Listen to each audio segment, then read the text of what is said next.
Let's bring in New York Post reporter Jenny Taylor and VetComm founder and CEO Kate Monroe. Jenny, to you first. I want to play some sound from Matt Finn that we just saw and listen to this again, what they say, and then I'll get your response. Watch.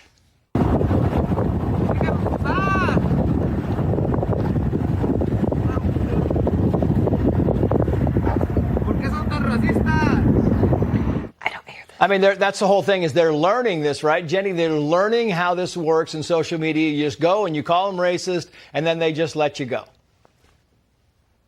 Exactly. And this is a really important video because it showcases that migrants are finding their way outside of what Texas has put up in that area. So just down the line from there, just a few miles down, is where you had migrants rioting by the hundreds just a couple weeks ago, where they've erected more razor wire, the state has.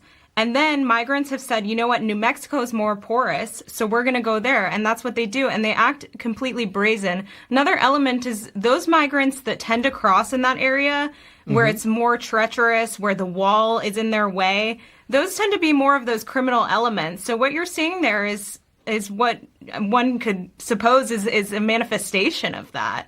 Yeah, I think you're right on that. So the Chicago mayor, Brandon Johnson, had this to say. Watch.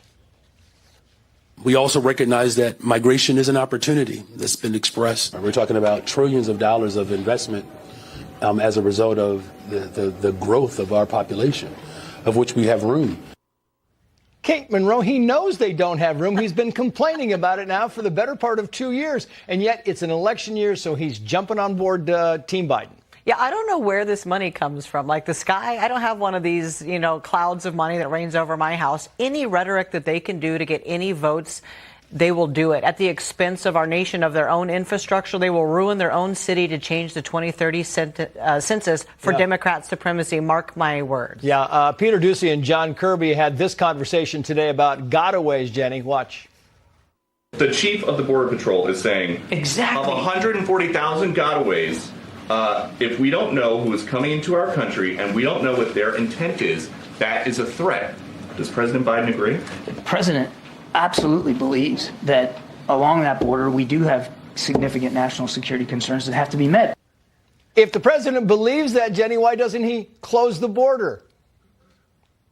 Well, and it's interesting because if we take this back just a couple months, the White House and the president himself said there wasn't a crisis at the border. They wouldn't come out and outright say that. But when it came to passing appropriations through Congress, then it became an issue that they could tag on another party. And that's what we've seen here.